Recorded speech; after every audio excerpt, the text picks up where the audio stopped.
200 রাষ্ট্রের ভিতরে মাত্র 56টি হলো মুসলিম রাষ্ট্র। 200 কোটি মুসলমান, 800 কোটি মানুষের ভিতরে কত কোটি? 200 কোটি মুসলমান, 800 কোটি মানুষের ভিতরে। গোটা পৃথিবীতে মুসলমান বেশি না অমুসলিম বেশি? অমুসলিম বেশি। এবং ধর্মীয় ভাবে গোটা পৃথিবীতে বৌদ্ধের সংখ্যা হলো 1 নম্বরে। বৌদ্ধ চীন গোটা পৃথিবীর মোট জনসংখ্যার একটি বিশাল অংশ জুড়ে আছে চীন। চীন সহ, কোরিয়া সহ, তাইওয়ান সহ আশপাশের আরো কয়েকটা দেশ মিলে বৌদ্ধ ধর্মের সংখ্যা এখন গড় অনুপাতে নাম্বার 1, 1 নম্বরে। 2 নম্বরে আছে হলো খ্রিস্টান, নাম্বার 3 হচ্ছে মুসলমান। এরপরে আরো পৃথিবীতে বহু ধর্ম আছে। এই ধর্মগুলো পৃথিবীতে বিভিন্ন জনপদে বিভিন্ন মানুষ এটা পালন করে আসছে। কিন্তু আমার আল্লাহর কাছে দিন কয়টা পছন্দের? একমাত্র দিন কোনটা? একমাত্র এই কথাটাকে আমার না আল্লাহ? আমি বললাম না আল্লাহ? কোন বললাম না। আমি আব্দুল্লাহ, আমার নয়। আল্লাহ তাআলা বলছেন ইন্নাদ-দীনা, যারা আলেম ওলামা আছে, ইন্নাদ-দীনা, একমাত্র দিন, একমাত্র ধর্ম, একমাত্র আইন, একমাত্র জীবন বিধান আমার আল্লাহর কাছে, সেটার নাম কি? আরো জোরে, তার নাম কি?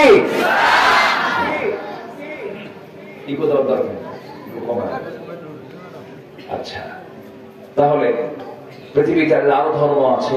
এই ধর্ম কি তাহলে আল্লাহর কাছে গ্রহণযোগ্য? আস্তে করে গ্রহণযোগ্য? অন্য কোন ধর্ম মেনে কি জান্নাত পাওয়া যাবে? এটা আমার কথা না কোরআনের কথা? তাহলে আমার বিরুদ্ধে যদি কেউ কথা বলতে চান তাহলে এটা কার বিরুদ্ধে চলে যাবে? কোরআনের বিরুদ্ধে চলে যাবে। কারণ আমি তো আমার আব্বার কথা বলতে আসিনি, কোরআন থেকে বলতেছি। তাহলে আল্লাহ বলছেন কোন দিন গ্রহণ করা হবে না। কার দিন ছাড়া? আল্লাহ দিন ছাড়া। একটা আয়াতে বলেছি, এখন কোন দিন গ্রহণ করা হবে না এমন একটা সরাসরি আয়াত আছে। আল্লাহ রাব্বুল আলামিন বলেন وَمَن يَبْتَغِ غَيْرَ الْإِسْلَامِ دِينًا فَلَن يُقْبَلَ مِنْهُ وَهُوَ فِي الْآخِرَةِ مِنَ الْخَاسِرِينَ। জীবন বিধান হিসাবে, জীবন ব্যবস্থা হিসাবে, জীবন চলার পথ হিসাবে যারা আল্লাহর দিন ইসলামকে ছেড়ে অন্য কোন দিনকে গ্রহণ করবে, আল্লাহ বলছেন আমি তার কোন আমল কবুল করব না। তার নামাজ, তার সিয়াম, তার যাকাত, তার দান সদকা, তার কোন আমল গ্রহণ হবে না। কারণ সে তার জীবন বিধান হিসেবে সেই ইসলামটাকে গ্রহণ করে নাই। আল্লাহ রাব্বুল আলামিন দিন গ্রহণের ব্যাপারে পরিপূর্ণরূপে গ্রহণ করতে বলেছেন। ইসলামকে আংশিক মানলেও মানা হবে না। আল্লাহ রাব্বুল আলামিন আরেক জায়গায় বলেছেন উদখুলু ফিস-সিলমি কাফা ওয়া লা তাত্তাবিউ খুতুওয়াতিশ শাইতান ইন্নাহু লাকুম আদুউম মুবিন। জোরে বলুন আল্লাহু আকবার। ইসলামের ভিতরে পরিপূর্ণরূপে দাখিল হয়ে যাও, আংশিক মানবে আংশিক মানবে না তা গ্রহণীয় হবে না। পরিপূর্ণরূপে তোমাকে মানতে হবে। এটাও কার হুকুম? আল্লাহর হুকুম। আমার বন্ধুগণ, গোটা দুনিয়া জুড়ে 800 কোটি মানুষের ভিতরে 200 কোটি মুসলমান, বাকি সব অন্য ধর্মের। যত ধর্ম আছে সমস্ত ধর্মকে আল্লাহ রাব্বুল আলামিন বলছেন বাতিল। একমাত্র হক দিন কার দিন? আল্লাহর দিন। এখন এই 600 কোটি মানুষ যারা ইসলামকে মেনে চলে না, ধরুন গোটা পৃথিবীতে ইহুদি আছে। ইহুদির সংখ্যা যদিও কম, 1 কোটি প্লাস। এদের জনসংখ্যা আজ থেকে 4000 বছর আগে ছিল 40 লাখ। সেটা আজকে 1 কোটিও হয় নাই। মানে কুকুরের বাচ্চার মতো একসঙ্গে 8-9টার জন্ম হয়, কিন্তু বাঁচে না, সব মরে শেষ হয়। আমি কি ভুল বলছি? আর একটা গাভীর পেট থেকে বাচ্চা হয় কয়টা? বাজারে কোনটা বেশি দেখা যায়? গরুই বেশি দেখা যায়। অথচ কুকুর এতগুলো বাচ্চা দিলে একসাথে, এরপর টিকে না, মরে যায়। ঠিক তেমনি ইহুদির জনসংখ্যা আজ থেকে 4000 বছর আগে 40 লক্ষ ছিল, আজকে 1 কোটিও পূরণ হতে কষ্টকর, হয়তো কিছু প্লাস হতে পারে। কেন জানেন? এই তো নিকটবর্তী দ্বিতীয় বিশ্বযুদ্ধে এডলফ হিটলার এট এ টাইম গ্যাস চেম্বারে তুলে 60 লক্ষ ইহুদিকে একদিনে মারছে, রাখে না। তো কয়েকটা ইচ্ছে করে এডলফ হিটলার রেখে দিয়েছিল যে আমি এতগুলো মানুষকে মারলাম, মানুষ আমাকে ভুলও তো বুঝতে পারে, 2-1টা ইহুদি রাখি। থুয়ে দিয়া রাখার পর এখন খুব আমরা শান্তিতে আছি। খুব শান্তি না? আজকে ফিলিস্তিনকে মেরে শেষ করছে কারা? আসতে বলবেন না কারা? 30,000 শিশুকে এই কয়েকদিনে মারছে, হাজার হাজার বাড়ি ঘরে আগুন ধরায় দিচ্ছে, বম্বিং করে উড়ায় দিচ্ছে। কত শিশু, নারী, রক্তাক্ত জনপদ ফিলিস্তিন। সম্মানিত ভাইয়েরা, আমরা খুতবা দেব কি, আমরা ওয়াজ করবো কি? এই যে জুলুম নির্যাতনের দৃশ্য দেখে যদি মুসলমান জেগে না ওঠে, আমরা ওয়াজ করে কি করব? আস্তে কোন কেন, জোরে বলো ঠিক কিনা? আমরা কোন দিন জাগবো? আমরা কোন দিন কথা বলবো?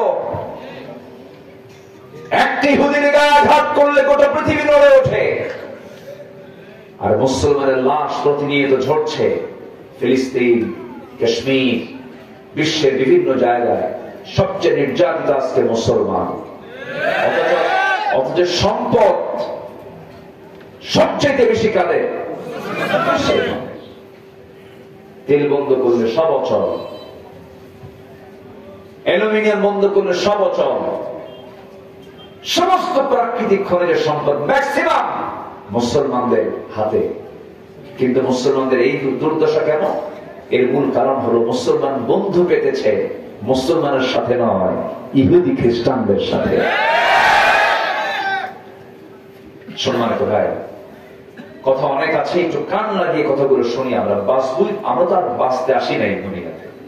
মূলত কি বাঁচতে আসছি? আমরা জন্ম নিছি, এরপর কি হবে? মৃত্যু হবে। বাঁচার লোক মুসলমান করা উচিত নয়। মুসলমান মরতে এসেছে, বাতিল শক্তির কাছে মাথা নত করতে জানে না মুসলমান। বাঁচতে যদি হয় সিংহের মতো বাঁচবো, বীর পুরুষের মতো বাঁচবো, মুসলমান হয়ে বাঁচবো। বাতিলদের কাছে মাথা নত করবো না আমরা। জোরে বলি ইনশাআল্লাহ, জোরে বলি ইনশাআল্লাহ। মাননীয় প্রধানমন্ত্রী তিনি সম্প্রতি একটি গুরুত্বপূর্ণ কথা বলেছেন। মায়ানমার পার্বত্য অঞ্চল নিয়ে,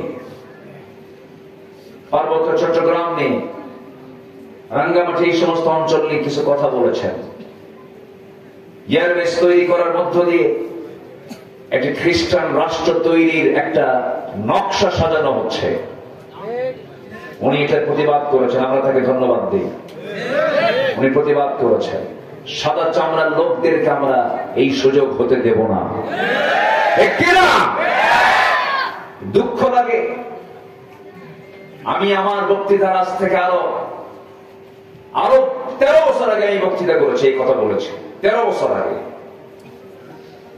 দেশের প্রত্যন্ত অঞ্চল, ধরুন এই রাজশাহী অঞ্চলের ওই নওগাঁ প্রত্যন্ত অঞ্চলগুলো, পার্বত্য অঞ্চলগুলো, পাহাড়ি অঞ্চলগুলো খ্রিস্টান মিশনারি টার্গেট করেছে।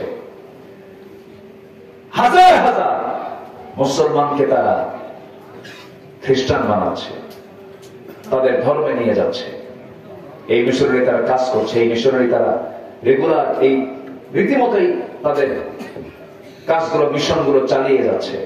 তাদের টার্গেট আগামী 20-30 বছর পর মুসলমানদের সংখ্যা কমিয়ে খ্রিস্টানকে সংখ্যাগরিষ্ঠ করে তারা এই জনপদকে একটা ভিন্ন দিকে নেওয়ার একটা অপচেষ্টায় লিপ্ত হচ্ছে। দুঃখ লাগে, খ্রিস্টান মিশনারি কাজ করে, সব ধর্মের কাজের স্বাধীনতা আছে, কিন্তু আমার দেশে যদি আপনি হক কথা বলতে যান, গলা চিপে ধরার অপচেষ্টা করতে চায় একটা পক্ষ, ঠিক কিনা? একটা পক্ষ তারা এই অপচেষ্টা করতে চায়। কিন্তু উচিত ছিল আমাদের সকল মুসলমানকে পৃথক থাকা না, এক হওয়া। একমাত্র মুসলমান ছাড়া যত ধর্ম আছে, যত দল মত আছে, সবগুলোর গোড়া কিন্তু এক, রসুনের গোড়ার মতো। রসুনের গোড়া কি? আল কুফরু মিল্লাতু ওয়াহিদা। কুফরের শক্তি হলো একটা শক্তি, সব কুফর শক্তি এক হয়ে যায় মুসলমানদের বিরুদ্ধে। এজন্য ঠিক এই সময় আমরা একত্রিত হয়েছি। আমাদের সবচেয়ে বড় চ্যালেঞ্জ হচ্ছে আমরা এক থাকবো। জোরে বলি ইনশাআল্লাহ। আমরা এক হব, ভ্রাতৃত্ব তৈরি করব, কোন ফিতনা ফাসাদের দিকে যাব না। আমাদের পরিচয়, প্রথম পরিচয় কোন বাঙালি নয়, বাংলাদেশি নয়, কোন আঞ্চলিক কোন পরিচয় নয়। আমাদের প্রথম পরিচয় হচ্ছে আমরা মুসলমান। আমরা কি বলেন? আর যে আমরা কি বলেন? মুসলমান। আদম কি ছিলেন? ইব্রাহিম কি ছিলেন? নূহ কি ছিলেন? ইসমাঈল ইসলাম কি ছিলেন? মুসা ইসলাম কি ছিলেন? আমার নবী কি ছিলেন? আমরা কি? মুসলমান। কিন্তু আমরা কি হয়েছে জানেন? এর মধ্যে আবার ভাগ হয়েছি। কি মুসলমান? হানাফি, শাফি, হাম্বলি, আহলে হাদিস, সুন্নি, গরম সুন্নি।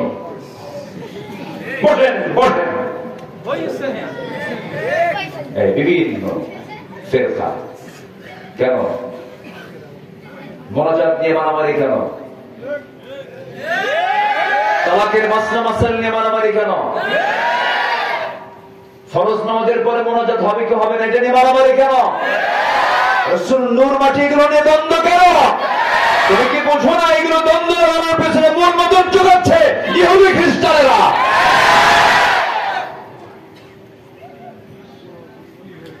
এগুলো নয়, এগুলো আমাদের পরিচয় নয়, এগুলো ভ্রাতৃত্বের লক্ষণ নয়। রাসূল জন্ম থেকে নবী না 40 বছর থেকে নবী নিয়ে মারামারি? এগুলো নিয়ে মারামারি কেন? এগুলো নিয়ে সুদের মোহরা চলছে সমাজে, কোন আওয়াজ নাই। জেনার লাইসেন্স দিয়ে বসে আছে সমাজ, ছেলেগুলো ডিভাইস পায়, মোবাইল পায়, শেষ। আজকে সকাল 11টা, বেলা 11টা আমাকে ফোন দিয়েছে একটা যুবক, পরিচয় না দিয়ে কান দেয়া কয়, হুজুর আমার কি তওবা কবুল হবে না? কি করছো বাবা? বলে হুজুর আমি প্রচুর হারে হস্তমৈথুন করেছি, মাস্টারবেশনে আমি আসক্ত। বললাম কেন বাবা এগুলো কেন করো? হুজুর আমি পর্ন আসক্তিতে লিপ্ত, পর্নোগ্রাফিতে আমি আসক্ত। পর্নোগ্রাফি আমাকে শেষ করে দিয়েছে। কেন? এই সমস্ত নীল ছবিগুলো কি রেস্ট্রিকশন করা যেত না? বন্ধ করা যেত না? হুজুর বাঁচার উপায় কি? কান দেয়ার পর হুজুর বাঁচার উপায় কি? এরকম একটা দুইটা যুবক নয়, লক্ষ লক্ষ যুবক আজকে পথা নষ্ট হয়ে যাচ্ছে। মোবাইল যুবকদেরকে ধ্বংস করে দিচ্ছে। এখানে চেয়ারম্যান সাহেবরা বসে আছেন, ওনাদের কাছে নিয়মিত রিপোর্ট কি? প্রায় রিপোর্ট, ডিভাইস জোড়ায় গোল হয়ে বসে এই মোবাইল দিয়ে জুয়া খেলে, জুয়া গেমস আসক্ত, ফ্রি ফায়ার, পাবজি সব শেষ করে ফেললো। এগুলো ঠিক ঠিক ঠিক না ব্যাঠিক?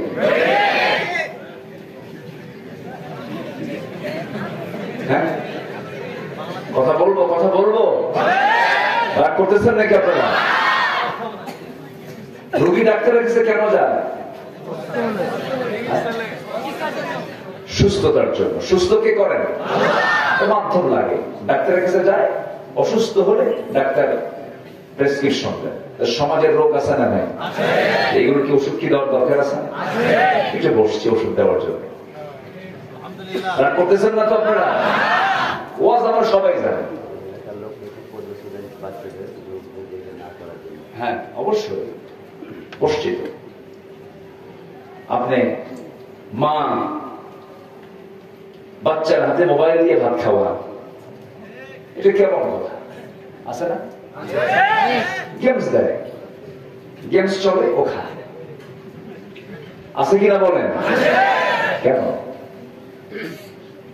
বাচ্চারা মসজিদে গেলে আবার কিছু বুড়া চাচা আছে, চোখ এরকম বড় করে, মানে মসজিদে বুড়ার জন্য নেই, কোন বাচ্চারা মসজিদে যাবে না, মানে বুড়া মানুষের জন্য মসজিদ। এরকম কিছু বুড়া আছে না নাই? বলবো কথা বলবো। হুজুর আপনি আমার উপরে এত রাগ কেন ভাবতেছেন নাকি? মসজিদ কি শুধু বুড়ো মানুষের জন্য না বাচ্চাদের জন্য? বাচ্চারা কোথায় সময় ব্যয় করবে বেশি বলেন? মসজিদে ঢোকার মাত্রই কিছু কিছু বুড়ো আছে এরকম করে চোখ বানায় আর লাঠি দেখায়। বাচ্চা তো ভয় থরথর করে কাঁপে, আর এই বুড়ো মরবে করবে কেন? বাচ্চারা মসজিদে যাবে, আপনার মেয়েটা ছোট হয়েছে, ছোট, আপনার ছেলে ছোট, ঘাড়ে নিবেন, কোলে নিবেন, হেঁটে হেঁটে মসজিদে নিয়ে চলে যাবেন। ফজরের সময় নিয়ে গেলেন, সময়ের জ্ঞান সে অর্জন করলো। জোহরের সময় নিয়ে গেলেন, ওই বাচ্চাগুলো নামাজটা যদি নাও পড়ে তাদের সামনে সামনে যে হাঁটবে, খেলবে, হাসবে, কিন্তু মসজিদে নামাজ কেমন করে পড়ে, একজন নেতাকে আনুগত্য কেমন করে করতে হয়, ইমামকে কেমন করে ফলো করতে হয়, শৃঙ্খলা, পরিবেশ, সময় জ্ঞান সব ওই যে ছোট্টবেলায় তার স্মৃতিপটে এগুলো আঁকা হয়ে গেল। সারা জীবন ওই সন্তানগুলো কখনো আল্লাহর অবাধ্য হবে না। মোটু পাটলু দেখা মসজিদে যায় না। কষ্ট হচ্ছেন নাকি আপনার কথা বলুন? আমি যুবককে বললাম, যুবক তোমার এই আসক্তি তোমাকে বাঁচাবে, এক নম্বর হলো তুমি ডিভাইসটা ছেড়ে দাও, মোবাইলের কাছে যেও না, নেগেটিভকে একদম নেগেটিভ করে দাও। কারণ কিয়ামতের দিন কোন বান্দা যদি এমন বিকৃত যৌনাচারে যদি আসক্ত হয়ে যায়, গুনায় যদি লিপ্ত হয়ে যায়, কিয়ামতের দিন তার অঙ্গগুলো ফুলে ফুলে উঠবে, সবার সামনে ওপেন হয়ে যাবে। সবচেয়ে বড় পাপ হলো গোপন পাপ। গোপন পাপ যে বান্দা বেশি বেশি করবে, আল্লাহ তাআলা সেদিন কিয়ামতের দিন সবার সামনে তাকে ওপেন করে দিবেন। আমার বন্ধুগণ, গোপন পাপ করা যাবে না, সবচেয়ে বেশি ভয় করতে হবে গোপন পাপকে। আর যে বান্দা গোপনে গোপনে আল্লাহর ভয়ে চোখের পানি ফেলে শেষ রাতে সিজদায় পড়ে কাঁদবে, আল্লাহ তাআলা তাকে সবচেয়ে উত্তম জান্নাত তাকে দান করবেন। যেরকম সুবহানাল্লাহ। আমার বন্ধুগণ, যুবকের এই চোখের পানি আজকে বেলা 11টার দিকে ফোনটা দেওয়া মাত্র সারাদিন চিন্তা করলাম, আহারে এরকম তো একটা দুইটা যুবক নয়, অসংখ্য যুবক তাদের চরিত্রগুলো হারায় ফেলতেছে, মুহূর্তের ভিতরে শেষ হয়ে যাচ্ছে। বললাম, বাবা ওই সমস্ত নেগেটিভ চিন্তা মাথায় নিবা না, সবসময় নিজেকে কোনো কাজে ব্যস্ত রাখবে, একা একা কোনো রুমে থাকবা না, খারাপ কোন চিন্তা মনে আসতে দিবা না। ভালো থাকার একটা গুরুত্বপূর্ণ একটা উপায় হলো সবসময় তুমি ওযুর উপরে থাকবে। সাইয়েদনা বেলাল দুনিয়াতে আছেন, আমার নবী মেরাজ থেকে যখন আসলেন জান্নাত দেখলেন, জাহান্নাম দেখলেন। রাসূল এসে বলছেন, বেলাল জান্নাতের মধ্যে আমি তোমার কণ্ঠ শুনতে পেলাম, আমি তোমার কণ্ঠ শুনতে পেলাম, তুমি কি এমন আমল করেছো যার জন্য তোমার কণ্ঠ আমি জান্নাতে শুনতে পেলাম, এর কারণটা কি? সাইয়েদনা বেলাল বলছেন, হুজুর আমার ব্যক্তিগত একটা আমল হলো আমি ওযু ছাড়া কখনো থাকি না, ওযুর উপরে থাকি, আর ওযু যখন করি সঙ্গে সঙ্গে 2 রাকাত নফল নামাজ পড়ি। ওই যুবককে বললাম, খারাপ চিন্তা সামগ্রী বারবার তুমি ইস্তেগফার করবে, বারবার তওবা করবে, ইস্তেগফার করবে, আল্লাহর নামটা বেশি করে নেওয়ার চেষ্টা করবা। টয়লেটে বেশিক্ষণ থাকবা না, কারণ টয়লেটে যখন ঢোকা হয় আল্লাহুম্মা ইন্নী আউযু বিকা মিনাল খুবুসি ওয়াল খাবাইস, বের হয়ে চলে আসবি। যখন তোমার খুব কষ্ট হয় দৈহিক ভাবে, শেষ রাত্রে উঠে ওযু বানায়া তাহাজ্জুদটা পড়বে, প্রয়োজনে রোজা রাখবে, আর জান্নাতের ওই লোভনীয় আয়াতগুলো বেশি বেশি করে পড়বে। তুমি যদি আল্লাহর পথে আসতে চাও যুবক, আল্লাহ তোমার জন্য অসংখ্য রাস্তা খুলে দিবেন। যেরকম সুবহানাল্লাহ, ওয়াল্লাযীনা জাহাদু ফীনা লানাহদিয়ান্নাহুম সুবুলানা। যে বান্দা আমার পথে আসতে চায়, আমি তার জন্য একটা পথ নয়, হাজারো পথ আমি তার জন্য খুলে দেই আমার বন্ধুগণ। আর এই সমস্ত মাস্টারবেশনের যে অপকারিতা, এক নম্বর অপকারিতা হলো বিয়ে করার যোগ্যতা সে হারিয়ে ফেলবে, বাচ্চার বাবা হওয়ার যোগ্যতা হারিয়ে ফেলবে, স্ত্রী হক আদায় করতে পারবে না, সিমেনে যে শুক্রাণু থাকে তা শেষ হয়ে যাবে, অসুস্থ হয়ে পড়বে, ধ্বংস হয়ে যাবে। ওয়ালা তুলকু বিআইদিকুম ইলা তাহলুকা, নিজকে তুমি ধ্বংসের দিকে ঠেলে দিও না। কার কথা? আস্তে বলবেন না, কার কথা? আল্লাহ বলছেন, বান্দারে তোর এই বডি নিয়ে আমি প্রশ্ন করব, তোর চোখ নিয়ে প্রশ্ন করব, তোর কান নিয়ে প্রশ্ন করব, তোর নাক নিয়ে প্রশ্ন করব, সাক্ষী দেবে তোর হাত, সাক্ষী দেবে তোর পা।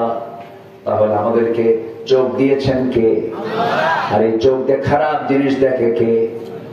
আল্লাহ দেখে। লাংস দিয়েছেন কে? এই লাংস, এই যে ফুসফুস জানিয়ে শ্বাস, লাংসটা দিয়েছেন কে? বিড়ি খায় নষ্ট করে কে? মানুষ না অমানুষ? মানুষ কেন হয়? আবার মাহফিল এসে প্রশ্ন করে, হুজুর বিড়ি খাওয়া কি জায়েজ আছে? উনি চেষ্টা আছেন জায়েজ কেমনে করা যায়? আপনি বিড়ি খাচ্ছেন, আপনি লাঞ্চ নষ্ট করে ফেলতেছেন, এটা কি ছোটখাটো অপরাধ? আস্তে করে ছোটখাটো অপরাধ? ছোট মনে করেন কেন? প্রশ্ন করে, বিড়ি খাওয়া কি জায়েজ আছে? মানে উনি লাইনে আছে যে গাঁজা খাওয়া কেমনে জায়েজ করা যায়। আবার গাঁজা যারা খায় কিছু জগৎ আছে, আবার এই এলাকা অবশ্যই এগুলো নাই। ভণ্ড দরবার, ভণ্ড দরবার আছে নাকি? ওই যে মাজারে সেজদা দেয়, এগুলো নাই।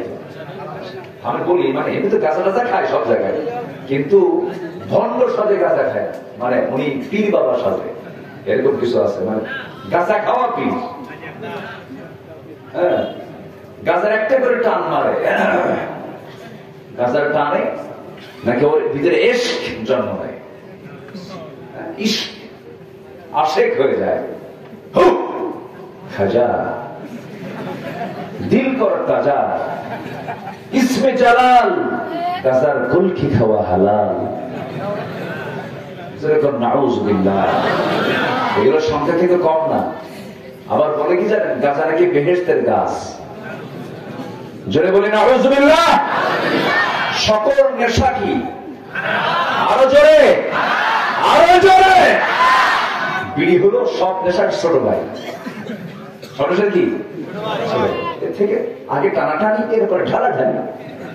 এই তফাৎ কিন্তু তো এটা বেশি নয়। রাগ করতেছেন নাকি? আপনি এগুলো কি শুরু করলেন? এরকম ভাবতেছেন নাকি আপনারা? এই নওগাঁতে এক বুড়ো চাচা খুব বিড়ি টানত। তোর ছেলে একদিন আমাকে মাহফিলে দেখা, বললো, হুজুর আমার আব্বাকে এত বুঝাই বুঝে না, শেষ পর্যন্ত আমি নিয়মিত যাওয়া আসা করতাম, মাহফিলে আসতাম। তো হুজুর আমার আব্বাটা বেঁচে নাই, খুব চেষ্টা করছি বিড়ি থেকে দূরে রাখার জন্য, নেশা থেকে দূরে থাকার জন্য, পারি নাই। যেদিন মারা যায় সেদিন আমাকে বললো, হুজুর জরুর নামটা, জরুর এদিকা কলকিটা নিয়ে আয় রে, মরি যখন যাচ্ছে টানটা দিয়েই মরি। কি কথা বুঝলেন? গোমরা হলে যা হয়, গোমরা হলে যা হয়, কোন নেশার দিকে যুবকরা যাবা না। আচ্ছা, এগুলো ওয়াজের কি দরকার আছে? আছে কিনা বলেন? যুব সমাজ আজকে শেষ হয়ে গেল। রিলেশন করে, রিলেশন খুব ভালোবাসে। আচ্ছা, বিয়ের আগে কি ভালোবাসা হয়? আসতে করে ভালোবাসা বলতো বিয়ের আগে না বিয়ের পরে? বিয়ের পরে। কিন্তু এখন ভালোবাসে বিয়ের আগে। অনেক হোটেল বানাইছে না এখন, তো যে কবুতরের ঘরের মতো আছে না, বিয়ে লাগে ছোট ছোট ঘর বানায়, ওখানে বসে কি friend, BF GF, boyfriend girlfriend. আবার যুবক যুবক প্রশ্ন করে, তোর কি জিএফ আছে? তুই তো মানুষই না, আছে কিনা বলেন? আচ্ছা, তাহলে এই বয়ফ্রেন্ড এবং গার্লফ্রেন্ড এই শব্দ কি ইসলামে আছে? বয়ফ্রেন্ড, ওই মহিলার বয়ফ্রেন্ড একজনই হবে যেটার স্বামী। একজন পুরুষের গার্লফ্রেন্ড হবে একজনই যেটার বউ হবে। যেটার বউ সেটার গার্লফ্রেন্ড। এছাড়া বান্ধবী, বন্ধু ইসলামের কোন সম্পর্ক। আজকে এগুলো নোংরাম, এগুলো আছে না নাই? স্কুলের সামনে, গার্লস স্কুলের সামনে যায় বালক বসে থাকে, এটি মেয়ের মতো ছেলে বসে থাকে গার্ল স্কুলের সামনে, বাপও নাই মাও নাই। মেয়েটা যখন বের হয় পিছিয়ে পিছিয়ে ফকিরের মতো যায়। ফকিরের মতো না?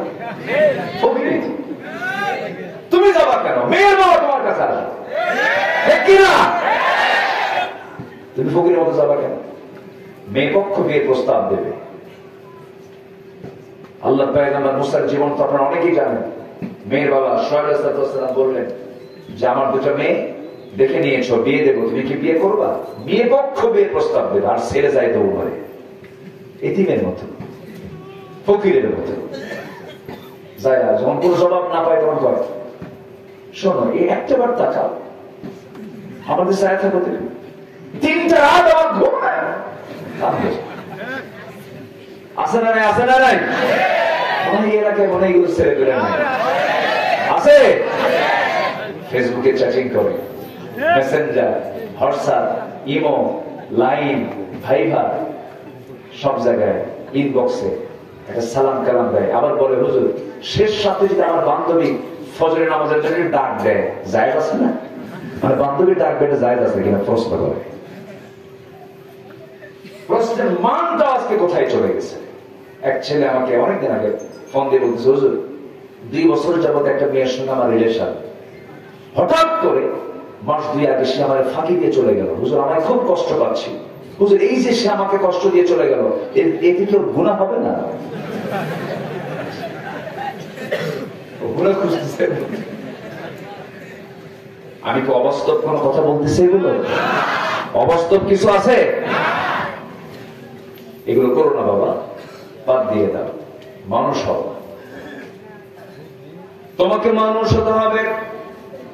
তুমি মুসলিম পরিবারের সন্তান, তোমাকে ঘুরে দাঁড়াতে হবে। তোমার চারিত্রিক মান হবে ফার্স্ট ক্লাস, তোমার কথা হবে ফার্স্ট ক্লাস, তোমার চলাফেরা হবে ফার্স্ট ক্লাস, তোমার লাইফ স্টাইল হবে ফার্স্ট ক্লাস। জীবনটা শুরু হবে, সময়টা শুরু হয়ে যাবে, দিনটা শুরু হয়ে যাবে আল্লাহর সন্তুষ্টির মধ্য দিয়া। সূর্যের মালিক সূর্যোদয় করেন, সেই সূর্যের মালিক আল্লাহ বলছেন, বান্দা সূর্য যখন উদয় হবে তার আগ দিয়ে একটা নামাজ আমি তোরে দিয়েছি। আজান শুনবি, আজান শোনার সঙ্গে সঙ্গে ওযু বানাবি, নামাজে দাঁড়াবি, সেজদা দিবি, রুকু করবি, আমি তোর সমস্ত গুনাহগুলো আমি আল্লাহ মাফ করে দেব। কার ওয়াদা? আল্লাহর ওয়াদা। আমার ভাইয়েরা, হারাম কোন কাজে আমরা যাব না। জান্নাত কঠিন কিছু নয়, জান্নাত খুবই সহজ একটা বিষয়। জান্নাত আল্লাহ আমাকে আপনাকে দিতে চান, কিন্তু জাহান্নামে বান্দা যাবে বান্দার দোষে না আল্লাহর দোষে। বান্দার দোষে বান্দা জাহান্নামে চলে যাবে। আল্লাহ বান্দার সামনে সবকিছু ক্লিয়ার করেছেন। বান্দাকে বলছেন, বান্দা এটা পানি, বান্দা এটা মদ, এই পানিটা খাবি, মদটা খাবি না।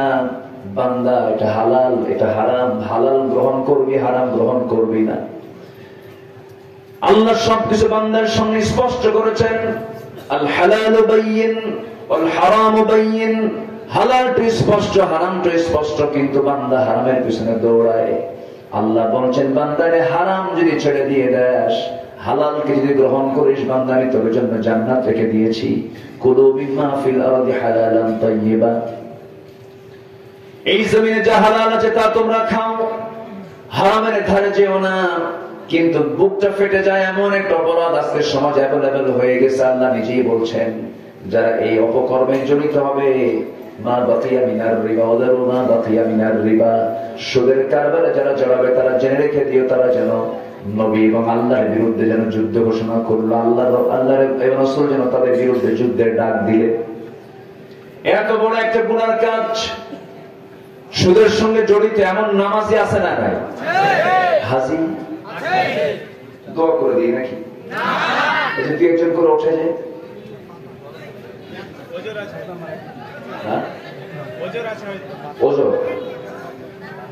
মনে কষ্ট হবে, আমি কি শেষ করে দেবো? এই কি করবো? হ্যাঁ, আলোচনা চালিয়ে যাব, কোনো সমস্যা নেই তো? আলহামদুলিল্লাহ। আপনাদের ভাষার মধ্যে এত রস, এত সুন্দর করে আপনারা কথা বলে, আবার মাঝে মাঝে রাগ করলে মামুর বেটা বলে না, বলে মামুর বেটা বলে না, প্রয়োজন আছে লোকাল ভাষা। ও আচ্ছা, আপনাদের ভাষা তো সুন্দর। এই পাশেই তো মালদা, মুর্শিদাবাদ, তারপরে নদিয়া, এই অঞ্চল ভাষা তো অনেক সুন্দর, মিষ্টি বাংলা ভাষা। কিন্তু এই নোয়াখালীতে গিয়ে একটু প্যাঁচ লাগছে না? একটু প্যাঁচ লাগছে, চিড়িয়াখানায় গিয়ে কবর হয়ে গেছে, খুব জটিল। ওখানে বাংলা খুঁজে পাওয়া যায় নাই বললে চলে। তবে ওদেরও ভাষা ভালো, সব ভাষাই তো ভাষা। ভাষার মালিক কে বলেন তো? ভাষার মালিক কে? আল্লাহ। তবে বাংলা ভাষা যদি বুঝতে হয়, বাংলা ভাষা যদি ফেস করতে হয়, তাহলে এই এলাকার ভাষাটাই হলো সবচেয়ে স্পষ্ট, শুদ্ধ। আলহামদুলিল্লাহ। কি করে ঠিক করে দিয়েছে, বুঝাচ্ছে হুজুর, ঠিক আছে তো? আলহামদুলিল্লাহ। জি, আমি একটা সূরা থেকে তেলাওয়াত করেছি, শায়াতের দিকে আমি আস্তে আস্তে চলে যাচ্ছি। কথা শুরু হয়েছে অনেক আগে, একটু মিলাই দেব শুরু। সম্মানিত ভাই, যুবকরা, আমি মনে হয় খুব কষ্ট দিয়ে কথা বলেছি তোমাদেরকে, নাকি মন খারাপ করনি তো? দিন শুরু হবে সূর্য ওঠার আগে। কি নামাজ বলো বাবা, কি নামাজ বলো? যদি কোনো বান্দা ফজরটা রেগুলার করে, শেষ রাতে উঠে ওযু বানায় নামাজে দাঁড়ায়া যায়, ওযু বানায় নামাজটা যদি শুরু করে দেয়, শয়তান সবচেয়ে বেশি ওয়াসওয়াসা দেওয়া শুরু করে বান্দাকে শেষ রাত্রিবেলা। সহিহ হাদিসের বর্ণনা, শেষ রাত্রে বান্দার শিয়রে বসে শয়তান বান্দার ভিতরে 3টা গিট মেরে দেয়। 3টা গিট মেরে দেওয়ার পর শয়তানটা সেখান থেকে চলে যায়। আমার রাসূল বলেন, ও সাহাবীরা, শয়তানের লেগে দেওয়া এই 3টা গিট যদি কোনো বান্দা ছুটাতে চায়, 1 নাম্বার গিট তার ছুটে যাবে বান্দা যখন আযান শুনবে। আযান শোনার সঙ্গে সঙ্গে যদি ওযু বানায়, যদি প্রস্তুতি নিয়ে নেয়, ওযু করার সঙ্গে সঙ্গে তার গিটটা ছুটে গেল। বিছানা ত্যাগ করলো, গিটটা ছুটে গেল। নাম্বার 3 হলো, ওযু বানায় যখন মসজিদের দিকে হেঁটে হেঁটে চলে আসে, যার বাড়ি মসজিদের কাছে সে ব্যক্তি বেশি বরকতময় না যার বাড়ি মসজিদ থেকে দূরে সে ব্যক্তি বেশি বরকতময়? কোন ব্যক্তি বলে? মসজিদ থেকে দূরে। কিন্তু কিছু কিছু লোক বুক উঁচু করে বলে, ভাই আমার কপালটা কত ভালো, আমার বাড়ির সামনে মসজিদ। ভাবুক, দেখেন দেখেন, কিন্তু বাড়ির সাথে মসজিদ যার বরকত কম তার, আর মসজিদ থেকে বাড়ি যারা যত দূরে তার বরকত তত বেশি। কারণ রাসূল বলেছেন যে যত কদম বেশি লম্বা সময় নিয়ে মসজিদের উদ্দেশ্যে রওনা করবে, আল্লাহ তাআলা তাকে প্রত্যেকটা কদমে কদমে বেশি করে নেকি দিয়ে দিবে। যেরকম সুবহানাল্লাহ। সেখানে বেকুব আমার হুজুর তারা হেঁটে হেঁটে ঢাকা রওনা দেবো, এরকম আসে না কিছু বাকি ভাই বলে লোক আছে, বেকুব টাইপের লোক থাকে। কিন্তু ইদানিং মানুষের হাঁটতে চায় না। এই জন্য অমুকের দাদার জায়গায় একটা মসজিদ বানাইছে, তোর দাদার জায়গায় মসজিদে তুই গরম দেখাস, আমার দাদার জায়গা নাই আছে কিনা, আরেকটা মসজিদ বানায়, অথচ মসজিদের কোন প্রয়োজন নাই। এরকম প্রয়োজন ছাড়া কিছু মসজিদ আছে না? বলেন বলেন, আছে না নাই? মসজিদ বেশি দরকার না মুসল্লি বেশি দরকার? ফজরের সময় মোটে মুসল্লি খুঁজে পাওয়া যায় 3 জন, ইমাম, মসজিদ আর খাবে। যদি এদের দায়িত্ব না থাকতো ফাঁকা। বাস্তব বলতেছে, অবাস্তব কিছু বলছি না। কেন জানেন? আজকে মুসলমানের লাইফ স্টাইল চেঞ্জ হয়েছে। মুসলমান ঘুমাতে যায় রাত 3টার দিকে, ঠিক কিনা? মুসলমান ঘুমায় না, অথচ রাসূল বলেছেন বরকতময় সময় হলো সকাল। বুরিকা লি উম্মতি ফি বুকুরিহা, আমার উম্মতের বরকতময় সময় হলো সকাল। সেই সকালে আজকে মুসলমান ঘুমায়, সারা রাত জেগে জেগে থাকে। গত বিশ্বকাপ খেলা হলো শীতের ভিতরে, উযু কইরা তাহাজ্জুদ করে দোয়া করে, আল্লাহ আমার দল যেন জিতে। হ্যাঁ, আমাদের কাছে দোয়া চাই খেলার জন্য। খেলা হলো ব্রাজিল আর আর্জেন্টিনা কোথায়, আর মার্ডার হয় হলো ব্রাহ্মণবাড়িয়া। চিন্তা করছেন? মানে খেলাকে কেন্দ্র করে আর শহীদ হয়, শহীদ হয়। সময় নষ্ট করবো না আমরা। ঘুম থেকে উঠে আগে আমরা কি শুরু করবো? কোন নামাজ? কোন নামাজ? ফজর নামাজ। ফজর নামাজ পড়া মাত্রই শয়তানের ওই 3টা গিট ছুটে গেল। 24 ঘন্টা শয়তান থেকে সহজে ওয়াসওয়াসা দিতে পারে না। এই জাতির কত % লোক ফজর নামাজ পড়ে বলে? কোথায়? নামাজ নাই, নামাজের জন্য কোন আহ্বান নাই। যুবকরা, যে নেতা তোমার হাতে মদের বোতল তুলে দেয়, যে নেতা তোমাকে নামাজের কথা বলে না, যে নেতা তোমাকে মিথ্যা আশা দেয়, যে নেতা তোমাকে চাঁদাবাজি করতে নির্দেশ দেয়, যে নেতা তোমার হাতে নারী তুলে দেয়, তোমার চরিত্র নষ্ট করে নেশা তুলে দেয়, ওই সমস্ত নেতৃত্বের মুখে থুতু মারবা। জবান বলবে, জীবন নষ্ট করা যাবে না। জীবন কয়টা? কয়টা জীবন? অগোছালো না গোছালো? গোছাবো আমরা, জোরে বলি ইনশাআল্লাহ। জীবনটা গুছিয়ে নেব। জীবনটা গুছিয়ে নিতে হলে নামাজ দিয়ে গুছায় নিতে হবে। নামাজ দিয়ে সুন্দর করে নিজের জীবনটাকে গুছায় নিতে হবে। কাজের অধীনে নামাজ নাই, নামাজের অধীনে কাজ। নামাজ কেন্দ্রিক জীবন যাপন করবো আমরা। আমার আল্লাহ তাআলা রাসূলকে এই কোরআনটা দিয়েছেন। কোরআন যখন ছিল না তখন তিনি পারেন নাই, কোরআন যখন পেয়েছেন তখন থেকে তিনি সফল হয়েছেন। সেই কোরআন আজও আছে না নাই বলেন? যখন কোন সমস্যায় পড়ে যাব, কোরআনের কাছে ধারণা দেব, কোরআন সব জবাব দিয়ে দেবে, সকল ফয়সালা কোরআন দিয়ে দেবে। কোরআন তেমন একটা কিতাবের নাম, এমন কোন প্রশ্ন নাই যে প্রশ্নের জবাব কোরআনে নাই। জোরে কোন সুবহানাল্লাহ। সব আছে এর ভিতরে, কি নাই এর মধ্যে? বহুদিন আগে, আজ থেকে 16-17 বছর আগের কথা, এক মাহফিলে বললাম কোরআনে সব আছে। এক বছর বলে, হুজুর কোরআনের মধ্যে কি আলু আছে? বললাম আলু কেন? আদা, রসুন, পেঁয়াজও তো আছে, আছে না? ওয়া আদাসিহা ওয়া বাসালিহা ওয়া ফুমিহা, আছে না? সব আছে। আমরা কোরআনটাকে সুন্দর করে পড়বো, জোরে বলি ইনশাআল্লাহ। কি সমস্যা কি?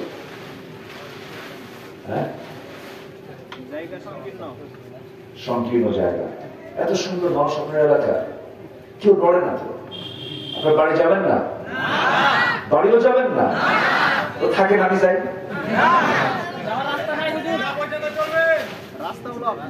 টাইমও দিয়ে দিল, ভালো, আলহামদুলিল্লাহ। খুব সুন্দর। ছোট্ট ছোট্ট বাচ্চারা, আলহামদুলিল্লাহ। আল্লাহ তুমি বাগানকে কবুল করে দাও, জোরে বলি আল্লাহুম্মা আমিন। কোরআন কি সব প্রশ্নের জবাব দিতে পারে? সব প্রশ্নের জবাব, যত প্রশ্ন আছে কোরআন কি করুন, জবাব পেয়ে যাবে।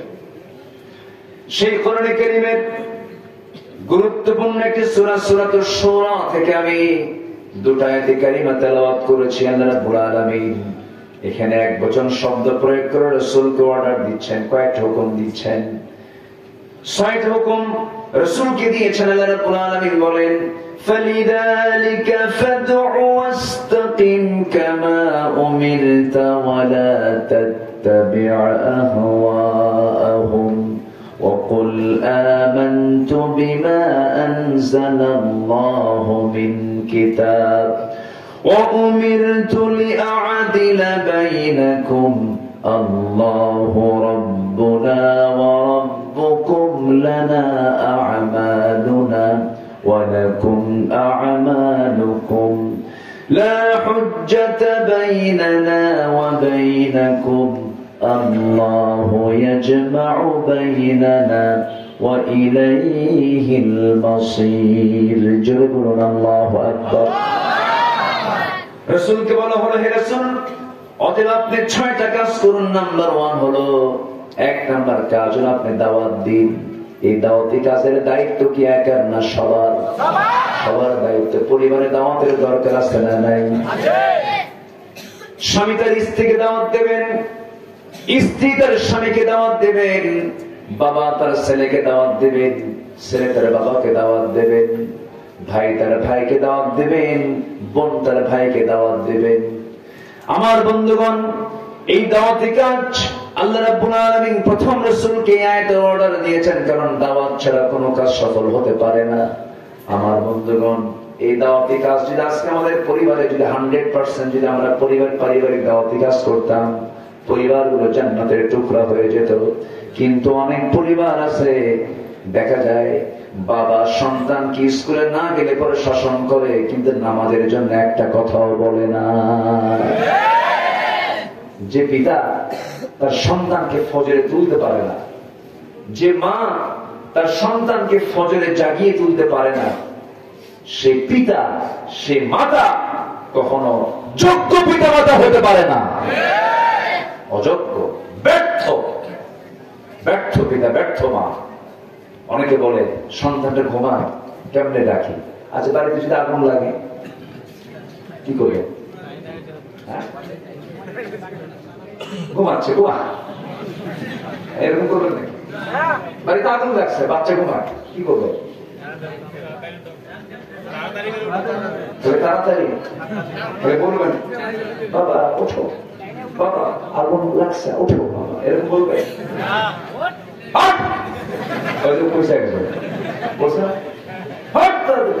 আগুন লাগছে, ধমক দেবে, তাড়াতাড়ি নিয়ে যাবে আগুন থেকে বাঁচার জন্য। আর ফজর নামাজ যাক নষ্ট করছেন, জাহান্নামের আগুন সহ্য করবেন কি আপনি? মনে করতে হবে জাহান্নামের আগুন দুনিয়ার আগুনের চাইতে আরো ভয়ঙ্কর। বাচ্চাকে বলতে হবে, বাবা ওঠো, কম ওঠো, নামাজ পড়ো, আসসালাতু খায়রুম মিনান নাওম। এই দাওয়াতি কাজ সবার ভিতরে থাকার দরকার আছে না নাই? বউ নামাজ পড়ে না, স্বামীর মুখে এত বড় দাড়ি আছে, এরকম আছে না? হাজি সাহেব ট্রিপল হাজি, কি আছে? ট্রিপল হ্যাট্রিক হস্টেস করে আসছে, কিন্তু বউকে পর্দার কথা বলে না, বউ নামাজও পড়ে না, বউ চুল ছেড়ে দিয়ে চলে। হাজি সাহেব চুল ছেড়ে দেওয়া বউ নিয়ে গোটা নবাবগঞ্জ করে, বউ হলো হাজির, মজা নাই হলো সবাই। আমি কি ভুল বলতেছি? এরকম আছে না নয়? আবার কিছু কিছু স্বামীও আছে, বউকে পরপুরুষকে দেখাতে খুব পছন্দ করে, মানে রুচি খুব ভালো, তো উন্নত রুচি। নিজের বউ সাজায় বুঝায় হন্ডার পিছনে নিয়ে ঘোরে, গোটা শহর ঘোরায়, আবার ফেসবুকে পোস্টে দেয়, প্রিয় বন্ধুরা আসুন আমার বউটাকে সবাই মিলে জামাতের সাথে দেখি। আসতে আছে না এরকম কিছু বদমাইশ, কুরুচির রুচিতে পোকা ধরেছে, এরকম কুরুচি পূর্ণ কিছু স্বামী আছে না নাই? তোর বউ তুই দেখবি, ঠিকই বলছে, নিজের বউ নিজে দেখবা, পর পুরুষ কেন দেখবে? নিজের সম্পদ তোমার বউ দেখে আরেকজন মজা নেবে, এটা কেমন কথা? আমি কি ভুল বলছি কথাগুলো? এইগুলো সমাজে আছে না নাই? এগুলো করা যাবে না। দাওয়াতি কাজ দিয়ে ঠিক করতে হবে। আমার রাসূলের দাওয়াত ছিল প্রথমে বাইরে না ভিতরে? বলেন ভিতরে। প্রথম দাওয়াত ছিল আমার নবীর ভিতরে, প্রথম দাওয়াতটা তিনি বাইরে দেন নাই। নবুয়ত পেয়েছেন জাবালে নূর থেকে, নূরটা নিয়ে আসলেন, কোরআনটা পেলেন, নবুয়ত পেলেন কত বছরে? বলেন কত বছরে? আমার রাসূল যদি জানতেন, তিনি আগের থেকেই তিনি যদি জানতেন আমি আল্লাহর পয়গম্বর, তার দুটা মেয়েকে তিনি কাফের পরিবারে বিয়ে দিতেন না। কাফের পরিবারে বিয়ে দিয়েছিলেন, পরে তো জামাইও তো কাফের, যুদ্ধের ময়দানে যুদ্ধবন্দী হয়ে গেছে। রাসূল শেষ পর্যন্ত সেই জামাইকে বললেন আমার মেয়েকে তালাক দাও, আমার মেয়েকে আমার ঘরে পাঠায় দাও, কোন মুশরিকের ঘরে মুমিনা নারী থাকতে পারে না। রাসূল যদি জানতেন তাহলে কি মেয়েকে বিয়ে দিতেন ওই পরিবারে? না। বেকুব গুলো বোঝেন এমনি একটা কথা বলে। আচ্ছা, উত্তর দিতে উত্তর বুঝতেছেন তো আপনারা? সম্মানিত ভাই, আমি বেশি বলি না, একটু একটু করে বলার চেষ্টা করি। আমাদের মূল মিশন হলো, চিন্তা করেন ওরা চিন্তা করতেছে হলো এয়ারবেস তৈরি করে কেমনে একটা খ্রিস্টান রাষ্ট্র তৈরি করা যায়, আর আমরা মারামারি করে আমরা সম্মানিত ভাই, দাওয়াতি কাজের দরকার আছে না নাই? একটা মুসলিম পরিবার হবে নামাজি না বেনামাজি? ঘরের মধ্যে কোন বেনামাজি সন্তান থাকতে পারে না। যা কর নামাজ আগে ধর। আপনার প্রথম ওয়াজ হবে এটা। প্রথম কি? প্রথম ওয়াজ।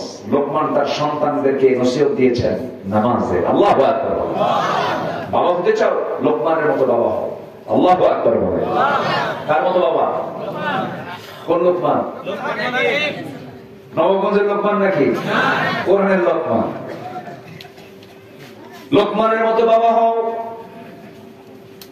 ইউনূস আলাইহিস সালামের মতো বিপদে ধৈর্যশীল হয়ে আল্লাহর কাছে যাও। ইব্রাহিমের মতো অগ্নি পরীক্ষায় বিজয়ী হয়ে যাও। এরপরে ইসমাইলের মতো তুমি ধৈর্যশীল হয়ে যাও। আবু বকরের মতো দৃঢ়চেতা হও। ওমরের মতো সাহসী হও। ওসমানের মতো লজ্জাশীল হও। আলীর মতো লড়ক বীর সৈনিক হও। আমার আপনার জীবনকে সাজানোর জন্য সব মডেল আমাদের সামনে আছে না নাই? সেই চরিত্র গড়ে তোলো।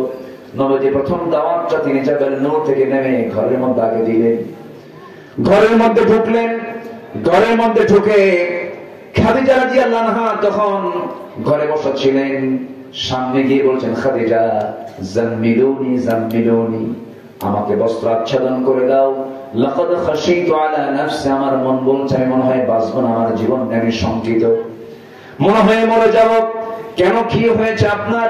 আপনার কোনো ক্ষতি পৃথিবীর কেউ করতে পারবে না, কারণ আপনি অসহায়ের পাশে দাঁড়ান, বিধবার পাশে দাঁড়ান, ইতিমের পাশে দাঁড়ান, অসচ্ছলের পাশে আপনি দাঁড়ান, আপনি পীড়িতের পাশে দাঁড়ান। আপনার ক্ষতি করবে এমন কোন অপশক্তি দুনিয়াতে নাই, আপনি কোনো চিন্তা করবেন না। রাসূল এবার কাঁপতে কাঁপতে বলছেন খাদিজা 15টি বছর ধরে তোমার সঙ্গে দাম্পত্যময় জীবন চালাম, এতদিন ছিলাম আমি তোমার স্বামী, এতটুকু আমার পরিচয় ছিল। আজকে একটা নতুন পরিচয় আল্লাহ তাআলা আমাকে দান করেছেন, নতুন পরিচয় যোগ হয়েছে। আমি হলাম আল্লাহর পয়গম্বর। আল্লাহ তাআলা আমাকে 40 বছর নবুয়ত দান করেছেন। আমি আল্লাহর নবী, তোমাকে বিশ্বাস হয় নাকি? আল্লাহ আমাকে কোরআন নামক কিতাব নাযিল করেছেন। সঙ্গে সঙ্গে খাদিজার চোখে পানি চলে এলো। কাঁদতে কাঁদতে বলেন স্বামী আমার, 15 বছর ধরে দাম্পত্যময় জীবন কাটালাম, যার মুখ থেকে একটা দিনের জন্য অযাচিত একটা ওয়ার্ড বের হতে দেখলাম না, যার মুখ থেকে একটা মিথ্যা বের হতে দেখলাম না। আপনি যে আল্লাহর নবী হবেন এতে বিন্দু পরিমাণ কোনো সন্দেহ নাই। একটু জোরে বলি সুবহানাল্লাহ। ব্যস্ত মানুষ তো, জি আলহামদুলিল্লাহ, জি ঠিক আছে, জি জি ইনশাআল্লাহ। এই মেহমানকে সম্মান করা উচিত। মেহমানকে সম্মান করা কি ঠিক আছে। আমি খুবই আনন্দিত আপনাদের এই সুন্দর আচরণ। আমার এটা স্মরণীয় হয়ে থাকবে যে এত রাতে কোন লোক নড়াচড়া করে না, বলি আলহামদুলিল্লাহ। রাসূল তারা দাওয়াত দিলেন আগে বাইরে না ঘরে? আমরা দাওয়াত দেব আগে কোথায়? ঘরে। নবীজির কথায় খাদিজা বুঝতে দেরি হলো না। খাদিজা রাদিয়াল্লাহু তাআলা আনহা বলে ফেললেন, আমার স্বামী আপনি যে আল্লাহর নবী হবেন এতে বিন্দু পরিমাণ কোনো সন্দেহ নাই। সঙ্গে সঙ্গে রাসূল বলেন, হাতটা গায়ে দাও। খাদিজা তাকে কালেমা পড়ায় দিলেন, দিন গ্রহণ করে ফেললেন। আমাদের ভিতরে অনেকেই রাসূলকে মহব্বত করে কিন্তু তার সুন্নতকে মানে না। যেমন বহু লোক আজকের দুনিয়াতে, আমার দেশেও কিন্তু বহু আছে, লক্ষ লক্ষ নয়, হাজার হাজার নয়, কোটি কোটি লোক আছে রাসূলকে খুব মহব্বত করে কিন্তু রাসূলের দল করে না। খুব মহব্বত করে, মানে আমার দেশে এরকম মুরিদ কিছু আছে, পীর সাহেবকে খুব মহব্বত করে কিন্তু মুরিদ পীরে ভোট দেয় না।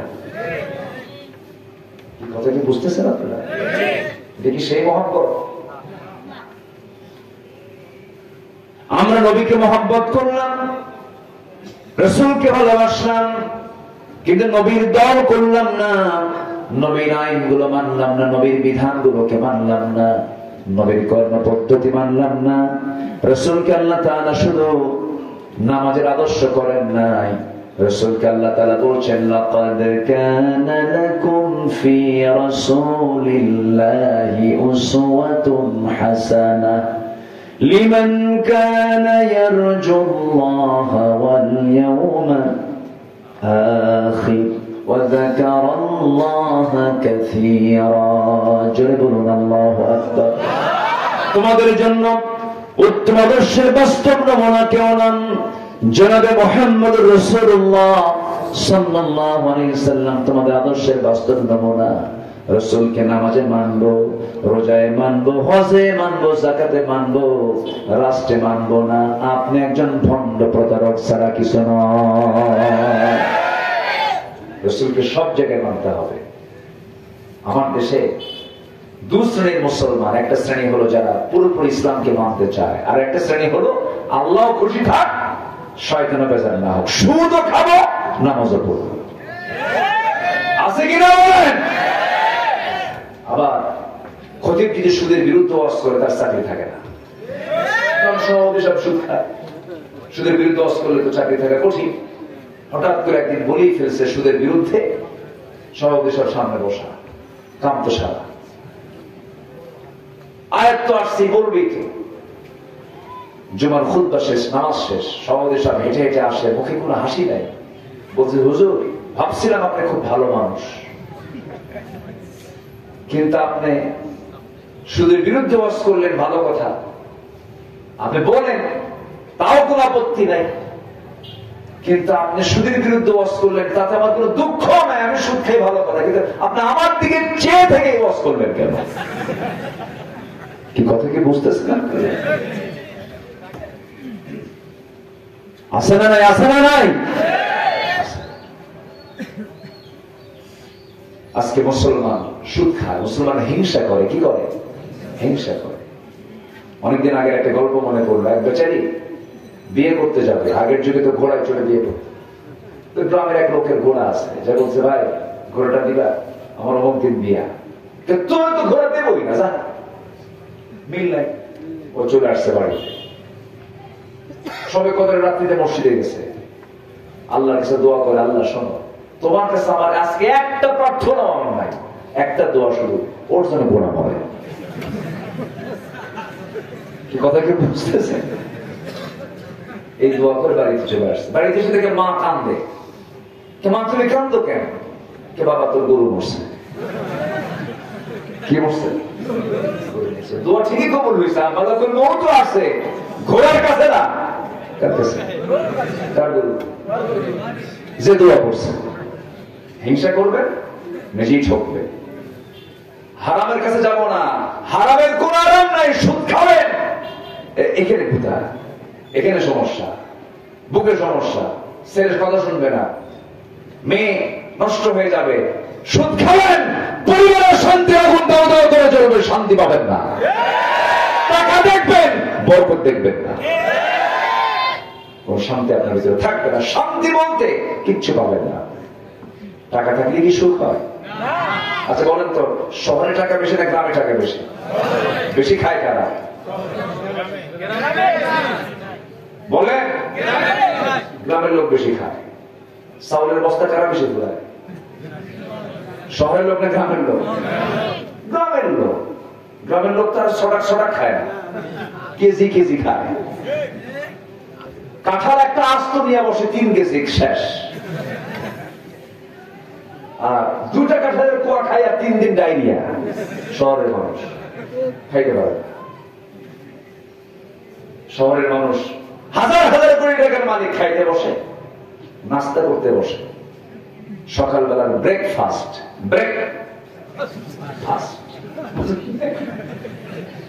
খাইতে বসে। কি খাইতে বসলো? 1 কেজি আঙ্গুর সামনে, একটা আঙ্গুর খায়, আরেকটা আঙ্গুর ধরতে গিয়ে পিএস বলে, পার্সোনাল সহকারী বলে, বস আর খাওয়া যাবে না, ইনসুলিন নিতে হবে, ইনসুলিন। একটা খায় আর এই দিনের মতো ছায়া থাকে আঙ্গুরগুলো দেখে, হারে আঙ্গুর, টাকা আছে কিন্তু খাইতে পারলাম না। কি কথা কি বুঝতেছেন আপনারা? বুঝতেছেন? এতগুলো রুটি, 1 রুটি খায়া আর খাওয়া যাবে না, ইনসুলিন, সমস্যা, ডায়াবেটিস, উচ্চ রক্তচাপ, হাই প্রেশার। আর গরিব মানুষ গ্রামের 4টার দিকে ওঠে, কাজ টাজ করার জন্য বের হয়, 9টার মধ্যেই পুরা পরিশ্রম করে সে বাড়িতে বসে বলে, এই বউ, গিন্নি আছে কি নিয়ে আয়, যা আছে তা। রাতের বাসি ভাত পান্তা হয়ে আছে, পান্তা নিয়ে 1 ডিশ গাবলা, ঠিক আছে না, 1-1.5 কেজি হবে চাউল নিয়ে বসলো। কিচ্ছু লাগে না, কোনো কিছু না, খালি এতগুলো লবণ, পেঁয়াজ আর মরিচ, রসুন। এমন খাওয়া শুরু হলো, গো গ্রাস, সারাঙ্গুল, কপাল বাদে সব পেট। বুঝেন না? খাওয়া শেষ। খাওয়ার পরে যখন বলে খাইছো কেমন, আরো কিছু বলে ভালো হতো, আলহামদুলিল্লাহ বলবেন না? এটাই হলো বরকত। এটা কি বলেন? হাজার হাজার কোটি টাকার মালিক খাইতে পারে না, এই জন্য শুকরিয়া আদায় করবো কার? বলেন আলহামদুলিল্লাহ। সুদের কাছে আমরা যাব না। রোগগুলো ধরতেছে আজকে, আর করতেছেন নাকি আপনারা?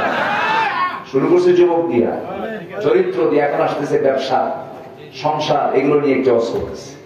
মূলত একটু মনোযোগ দিয়ে কথাগুলো শোনেন। সুদের সর্বনিম্ন গুনাহ হলো নিজের মার সঙ্গে জেনা করা। ঈসা আলাইহিস সালাম একদিন তাকে রূহুল্লাহ বলা হয়, কবরবাসীর পাশে নিয়ে যাচ্ছিলেন। কবরবাসীকে লক্ষ্য করে একজন ব্যক্তির প্রশ্নের কারণে তিনি বললেন, কুম বিইذনিল্লাহ, ও কবরবাসী, তুমি আল্লাহর নির্দেশে দাঁড়িয়ে যাও। 2জন কবরবাসী দাঁড়ায় গেল। এক কবরবাসীকে দেখতে পেলেন পেটটা বড় হয়ে গেছে, মুখ থেকে রক্তগুলো গড়ে গড়ে পড়তেছে, পচা রক্তগুলো, পুঁজগুলো যখন মুখ থেকে নির্গত হচ্ছিল, তাকে প্রশ্ন করে, আল্লাহর পয়গম্বর ঈসা, এই কবরবাসীর এমন আযাব হচ্ছে কেন? সঙ্গে সঙ্গে তিনি বলছেন, এই দুনিয়ার জিন্দেগিতে চরম হারে সুদের কারবার করতো, এই জন্য তার এই অবস্থা দেখা যাচ্ছে। আমার বন্ধুগণ, সেই সুদের মোহন আজকে চলছে সমাজে। সুদের কারবার করা যাবে না, জেনার কাছে যাওয়া যাবে না, হারামের কোন আরাম নাই, হারাম দিয়ে কখনো বরকত হবে না, হারাম টিকে না। হারাম ইনকাম 40 বছর, কেউ বলেছেন হারাম ইনকামের মেয়াদ হলো 40 বছর, এরপরে শেষ হয়ে যায়, ধ্বংস হয়ে যায়। এই জন্য আমরা আমাদের সন্তানকে হারামের দিকে নেব না, আমরাও হারামের দিকে যাব না। জোরে বলি ইনশাআল্লাহ। ওই যে এক বেচারি গোটা রাত কষ্ট কইরা একটা ঘোড়া চুরি করে আছে, সকালবেলা ছেলেকে ডাক দিয়ে বলে, বাজার ঘোড়াটা বিক্রি করে আয়, আমি আর পারতেছি না, আমার চোখে ঘুম। ছেলেকে দায়িত্ব দিয়া সে ঘুমায় পড়ছে। ছেলে বাজারে বিক্রি করতে গেছে ঘোড়া। এক ক্রেতা এসে বলতেছে, ভাই দাম কত? এত দাম কোনো বিষয় না, আগে ঘোড়াটা দেখি, ঘোড়ার চলে কেমন, অচল কিনা। লাগাম ধরে ঘোড়ার পিঠে চলে, ওই যে টান মারছে, আর ফেরত আসে না। সন্ধ্যা হয়ে যায়, ঘোড়া বলে আর আসে না, ঘোড়ায় চলে গেছে, আর আসে না ক্রেতা। তখন খালি হাতে চলে গেছে বাড়িতে। বাপ বললো, বাজান কষ্ট করে ঘোড়া চুরি করে আনলাম, কত দামে বিক্রি করলে? আপনার যে দামে কেনা সেই দামে বেচা। কথা কি বুঝতেছেন আপনারা? যে দামে কেনা সেই দামেই বেচা, লাভ নাই। টাকা দেশ থেকে পাচার করতেছেন, লাভ নাই তো, কোনো লাভ নাই। লাভ আছে? আজ থেকে লাভ আছে? হারাম দিয়ে আরাম পাবেন না। জনগণের হক নষ্ট করলে ছাড় দেওয়া হবে না, আল্লাহ ছাড় দেবেন না। অশান্তি। সম্মানিত ভাইয়েরা, তাহলে দাওয়াত দেবো আমরা আগে ঘরে না বাইরে? আগে ঘরে না বাইরে? ঘরে। রাসূলকে মহব্বত করতে হবে, ভালো কথা। খাদিজা রাসূলকে মহব্বত করেছেন, আবার আবু তালেবের নাম সবাই শুনেছেন। আবু তালেব নবীর কি হন? চাচা হন। তিনি কি মহব্বত করেন নাই? করেছেন। কিন্তু নবীর মহব্বতের প্রতি আবু তালেবের যে মহব্বত ছিল আর খাদিজার যে মহব্বত ছিল একরকম না ভিন্ন রকম? বলেন।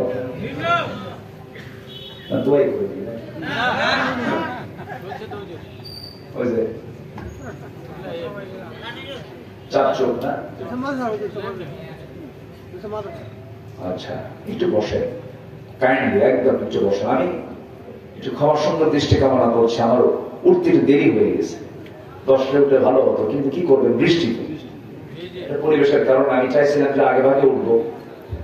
12টার পরে তো আসলে আলোচনা ঠিক না, ফজরের নামাজ থেকে সবকিছু থাকে। আর একটু সময় আমাকে দেন, আমি 6টা হক এই 6টা হুকুমটা শেষ করি। হ্যাঁ, আমাকে দিচ্ছেন তো সময় ইনশাআল্লাহ।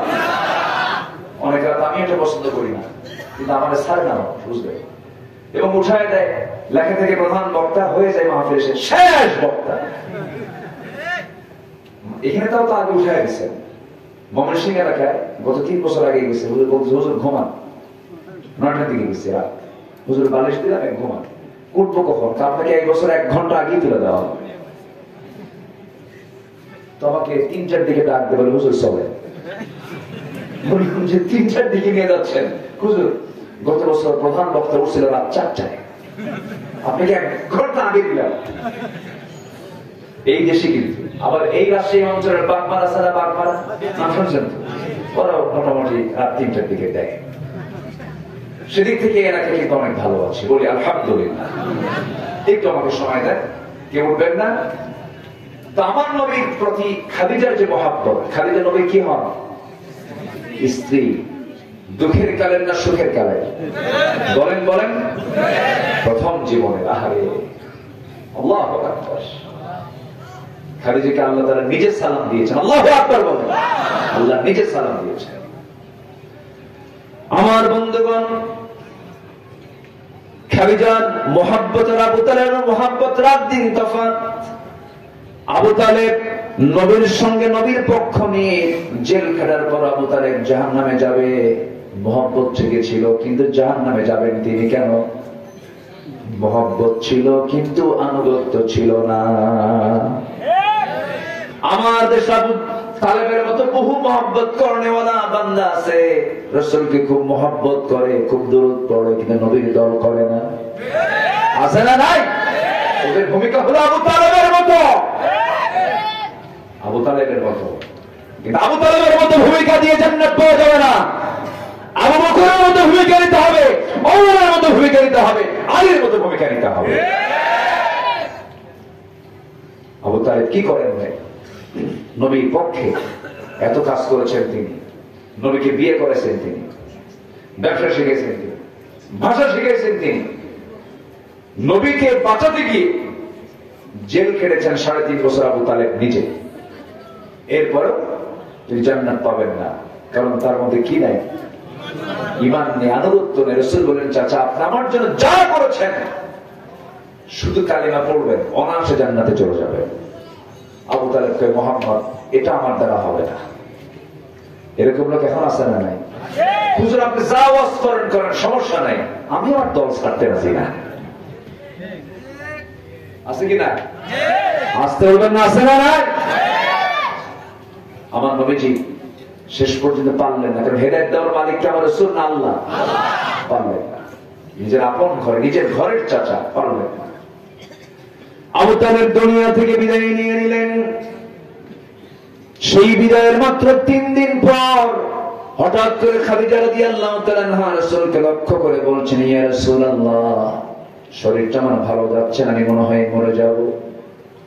মক্কার ঘটনা, রাসূল মদিনায় তখন হিজরত করেন নাই। খাদিজার শরীরটা খুব অসুস্থ, রাসূল তাকে খুব ভালোবাসতেন এবং আম্মা জান খাদিজা রাসূলকে খুব ভালোবাসতেন। নবী তার মৃত্যুর পর থেকে নিয়ে মৃত্যুর দিন পর্যন্ত আমার নবী এমন কোন দিন নাই যে দিনে রাসূল খাদিজার নামটা মুখে নেন নাই। রাসূল খুব মহব্বত করতেন তাকে, মাঝে মাঝে বলতেন, আমার স্ত্রীরা শোনো, আমার খাদিজা যদি আমার জীবনের শেষ সময় পর্যন্ত থেকে যেত, আল্লাহ তাআলা আমাকে দ্বিতীয় বিবাহের কোনো অর্ডার দিতেন না, আমি বিয়ে করতাম না। তাহলে এখান থেকে বোঝা যায় রাসূল যে বিয়েগুলো করেছেন সম্পূর্ণ হুকুম ছিল কার। নাস্তিকের বাচ্চারা বোঝে না, নাস্তিকের বাচ্চারা বলে বিশ্ব নবীর এতগুলো বউ কেন? তারপরে 32 দাঁত ভাঙা দরকার বেকুবদের, দাঁত ভাঙা দরকার না মাজা ভাঙা দরকার? চলতো না পারে, বলতেও না, বেকুব গুলো বোঝে না, জানে না। রাসূল তার জীবন শুরু করেছেন বিধবার পাশে দাঁড়ায়, বিধবার পাশে দাঁড়ায়। নবীজির চাইতে 15 বছরের বড় স্ত্রীকে তাকে বরণ করে নিয়েছেন। যখন বিয়ে হয়, ধনী মহিলা হচ্ছেন খাদিজা। কি মহিলা? ধনী মহিলা। রাসূল কি বলেন? আবার বলেন, গরিব ছিলেন না গরিব হয়েছেন? গরিব হয়ে গেছেন, কারণ বাপও নাই মাও নাই। একটা পরিবারের বাপ মা না থাকলে থাকে কিছু? থাকে না। এতিত্ব, জন্মের আগেই বাপ নাই, জন্মের 5 বছরে মা নাই, সম্পদ থাকবে কেন? এই জন্য তিনি গরিব হয়ে গেছেন। কিন্তু আসলে তিনি গরিব ঘরে জন্ম নেননি, সবচেয়ে শ্রেষ্ঠ কুরাইশ বংশে তার জন্ম। এবং মক্কার নেতা পরিবারের সদস্য ছিলেন মুহাম্মদ সাল্লাল্লাহু এবং কাবা শরীফের নবুয়ত পাওয়ার আগে হাজের আসওয়াদ সংস্থাপন করার ক্ষেত্রে আমার রাসূলের নাম এসেছে। আল্লাহু আকবার বলেন। তিনি হাজের আসওয়াদ সংস্থাপন করেছেন, সবাই তাকে চিনত, জানত এবং তিনি সর্বমহলে পরিচিত ছিলেন বিশ্বাসী আল আমিন আস-সাদিক মুহাম্মদ সাল্লাল্লাহু আলাইহি ওয়াসাল্লাম। এবং তার চেহারা কেমন ছিল? আল্লাহু আকবার। গোটা পৃথিবীর সকল সৌন্দর্য একদিকে, আমার নবীর চেহারা সৌন্দর্য একদিকে। নবীর চেহারাই যে সুন্দর, যেরকম সুবহানাল্লাহ। সে রাসূল তিনি খাদিজাকে বিয়ে করলেন কখন? 25 বছর বয়সে। রাসূলের টাকা নাই, পয়সা নেই। প্রস্তাব এসেছে নবীর পক্ষ থেকে না খাদিজা পরিবারের পক্ষ থেকে? প্রস্তাব আসে কোন পক্ষ থেকে বলেন তো? আর এখন প্রস্তাব আসে শরম নাই, কষ্ট কি? ঠিক আছে না? এটা মনে রাখবে সবসময়। মেয়ে প্রস্তাব দেবে না মেয়ের বাপ প্রস্তাব দেবে? আস্তে আস্তে মেয়ে না মেয়ে, মেয়ে না মেয়ের বাবা, মেয়ের বাবা প্রস্তাব দেবে। এটা হচ্ছে বৈধ প্রস্তাব। আর মেয়ে যদি ডাইরেক্ট মানে বাবা তুই গেল, মাথায় রাখবে। তো খাদিজার পক্ষ থেকে একজন মাধ্যম হয়ে নবীর কাছে প্রস্তাব দেওয়া হলো। রাসূল সেই প্রস্তাব শুধু শুনলেন, শুনে চলে গেলেন চাচার কাছে। বাপও নাই, মাও নাই। এখন মুরব্বীকে, আজ থেকে মুরব্বীকে, চাচার দাম আছে না নাই? চাচার দামও কিন্তু আছে, চাচার দাম দেয় না, এরকম কিছু ভাতিজা আছে না নাই? কি কমন পড়ছে? আমার কথা কমন পড়ছে তো আছে, এরকম না? চাচাকে দামই দেয় না। তুমি কি কসু? চাচাকে কসু মনে করে, কিন্তু চাচা না, বাবার পরেই তার স্থান, বাবার পরে তার স্থান।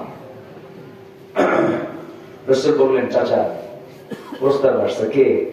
খুয়াইলিদের কন্যা খাদিজা বিয়ের প্রস্তাব দিয়েছে। কি করবো? আপনি যা বলবেন তাই হবে। আবু তালেব বলেন, ভাতিজা মুহাম্মদ, আমি তোমাকে চিনি, তোমার চরিত্র বুঝি। আমার দৃষ্টিতে খাদিজার চাইতে উন্নত চরিত্রের মানুষ এই মক্কায় তার দ্বিতীয়টা নাই। তুমি বিয়ে করে নাও, আমি আয়োজন করি।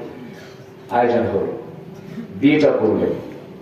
ধনী আর গরিব গ্রামের মধ্যে কিছু লোক আছে, দেখবেন বিয়ের পরে বিয়ে হয়ে গেছে, ওদের কোনো টেনশনই নাই, পাড়া প্রতিবেশীর ঘুম নাই। আসলে কিছু আছে না? জানো এই আসা দেখে হ্যাঁ খেলাও লাগে জানো ওই মানে শয়তান শুধু নাড়ে, হ্যাঁ, আর ও শুধু করে। তো সবাই মিলে মক্কার যত ধনী, সব ধনীগুলো সব এক জায়গায় হয়ে বলতেছে, দেখছো খাদিজা কাম করছে, একটা টাকা নাই, পয়সা নাই, একটা গরিব, আর কি ধনী, মক্কার শ্রেষ্ঠ ধনী খাদিজা, কি একটা গরিব যুবকের সে স্বামী গ্রহণ করে হলো। এটা চলে গেছে খাদিজার কানে। আম্মাজান খাদিজার কানে যখন চলে গেছে, সেই জাহিলি যুগের পরপরই, সেই জাহিলি যুগে যখন নবীর কানে, আম্মাজান খাদিজার কানে যখন সংবাদটা চলে গেছে, সঙ্গে সঙ্গে সব ধনীদেরকে ডাক দিলেন, সব ধনীদেরকে ডাক দিয়ে সামনে বসায় দিলেন, বসায় দিয়ে বললেন, শোনো, আমার স্বামীকে নিয়ে তোমরা বহু অভিযোগ করেছো শুনলাম, আমার স্বামীর ব্যাপারে আমি তোমাদেরকে 4টা প্রশ্ন করব।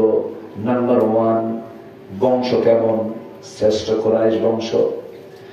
নাম্বার 2 প্রশ্ন হলো চরিত্র কেমন? আমরা জানি মুহাম্মদ বিন আব্দুল্লাহর চাইতে উন্নত চরিত্রের যুবক এই মক্কা নগর আর দ্বিতীয়টা নাই। নাম্বার 3 হলো চেহারা কেমন? এমন সুন্দর চেহারা মানুষ আমাদের চোখে কোনোদিন পড়ে নাই। তাহলে বংশ সুন্দর, চরিত্র সুন্দর, চেহারা সুন্দর। নাম্বার 4 হলো টাকা পয়সা কেমন? এই জন্যই তো মানা করছিলাম। সবাই যখন জোর সরে বন্ধন বললো, এই জন্যই তো মানা করছিলাম, টাকা নেই, পয়সা নাই, এমন গরিব মানুষ হিসেবে গ্রহণ করার কি দরকার ছিল? সঙ্গে সঙ্গে খাদিজা বলছেন, টাকা দিয়া বংশ কেনা যায় না, টাকা দিয়ে চরিত্র কেনা যায় না, টাকা দিয়ে চেহারা সুন্দর বানানো যায় না, কিন্তু আমার স্বামীর টাকা নিয়ে যখন তোমরা প্রেম করতেছো, আমার স্বামীর 3টা গুণ তো আছে, একটা গুণ মনে হয় এখন নাই, তোমরা মনে করতেছো। কিন্তু আমি খাদিজা, আমি আমার স্বামী মুহাম্মদ বিন আব্দুল্লাহকে এত ভালোবাসি, তোমরা সাক্ষী থাকো ও মক্কাবাসী। আমি খাদিজা আমার অর্জিত যত সম্পদ, আমার স্থাবর সমস্ত সম্পদ এখন বিশ্বাসী মুহাম্মদকে দান করে দিলাম। এখন ধনীকে মুহাম্মদ সাল্লাল্লাহু আলাইহি ওয়াসাল্লাম, এটা হচ্ছে মুহাব্বত। এটি কি বলেন? মুহাব্বত। এটি কি আনুগত্য? এটার নাম আনুগত্য নয়, এটার নাম ভালোবাসা, এটার নাম মুহাব্বত। কিন্তু এই মুহাব্বতটা প্লাস হয়ে গেছে কখন? যখন আমার রাসূল যখন নবুয়ত পেলেন, 40 বছর যখন পূর্ণ হলো, রাসূল যখন বলে ফেলেন, খাদিজা মুহাব্বত আমাকে করো, শুধু মুহাব্বত করলে হবে না, আনুগত্য করতে হবে, আমি আল্লাহর পয়গম্বর, তোমাকে বিশ্বাস হয় নাকি? সঙ্গে সঙ্গে তিনি আনুগত্যটাও স্বীকার করে নিয়ে বললেন, হ্যাঁ, আপনার আল্লাহর নবী কোন প্রকার সন্দেহ নাই। যেরকম সুবহানাল্লাহ। তাহলে আমরা রাসূলকে শুধু মহব্বত করবো না আনুগত্য করবো? এক জায়গায় না সব জায়গায়? আমাদের রবকে আল্লাহ, আমাদের রবকে আল্লাহ, আমাদের দলের নাম কি? আমাদের সংবিধানের নাম কি? আমার নেতা মুহাম্মদ সাল্লাল্লাহু আলাইহি ওয়াসাল্লাম। এটা যেন মনে থাকে। আচ্ছা, ফোন বাজে কারে? হ্যাঁ। নাম্বার 2 হলো ইস্তেকামাত। যারা টিকে থাকবে, সিটকে পড়া যাবে না। ঈমান এনেছি, ঈমান নিয়ে সিটকে পড়া যাবে না। পরীক্ষা আসবে, হামলা মামলা আসবে, আমরা এক পায়ে ঈমান নিয়ে টিকে থাকবো। জোরে বলি ইনশাআল্লাহ।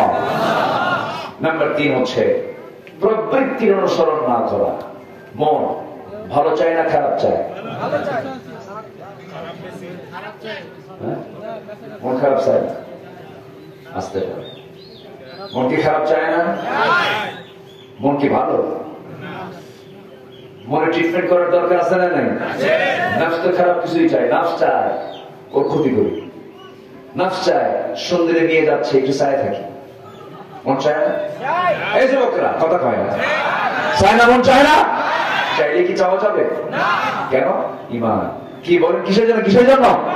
ঈমানের জন্য। চাওয়া যাবে না।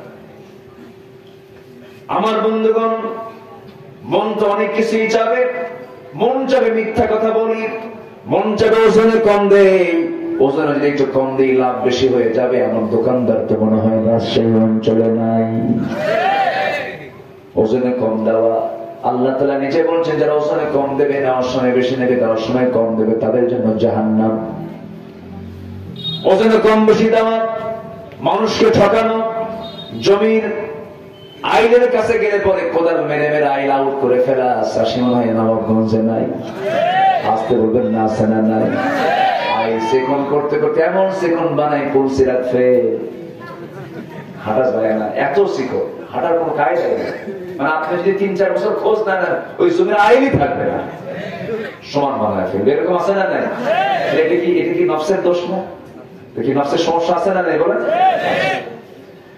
আল্লাহ রাব্বুল আলামিন বলেন, হে রাসূল আপনি দাওয়াত দেন, আপনি টিকে থাকেন, আপনি নফসের দাসত্ব করবেন না, নফসকে আপনি ঠিক রাখার চেষ্টা করবেন। এবং বলে ফেলেন, কুল আমানতু বিমা আনজালাল্লাহু মিন কিতাব, কিতাবে বিশ্বাস আনতে হবে। এবং রাসূল বলছেন, ন্যায় বিচারের জন্য আমি আদিষ্ট হয়েছি, বিচারটা ঠিক করতে হবে। আজকে শুধু বাংলাদেশ কেন, গোটা দুনিয়ার বিচারের একদিকে তাকায় দেখেন, বিচার কি সবার জন্য সমান? আইন বিচার সবার জন্য কি সমান নাকি? গরিবের বিচার একরকম, ধনের বিচার একরকম, আবার সরকারি দলের বিচার একরকম, বেসরকারি দলের বিচার আরেক রকম, ঠিক কিনা? সরকারি দল এক বিচার পায়, আর বিরোধী দল আরেক বিচার পায়। আমার বন্ধুগণ, নাম্বার 5 চলে গেল। নাম্বার 6 হলো নিজেদের মধ্যে যে ভাঙ্গন হয়, সেই ভাঙ্গন গুলোকে সম্পূর্ণরূপে ছেড়ে মুছে সাফ করে দিয়ে ভ্রাতৃত্বের বন্ধন আবদ্ধ হয়ে যাও। আল্লাহ তাআলা বলছেন, বান্দা এরকম করে যদি 6টা কাজ করতে পারো, জেনে রেখে আমার কাছে তোমার ফিরে আসতে হবে। এই 6টা হুকুম মেনে চলবে, আশা করা যায় জান্নাত যাওয়ার জন্য তোমাদের কোনো কষ্ট করতে হবে না। জোরে বলুন সুবহানাল্লাহ। বেগ হবে না, কষ্ট হবে না তোমাদের।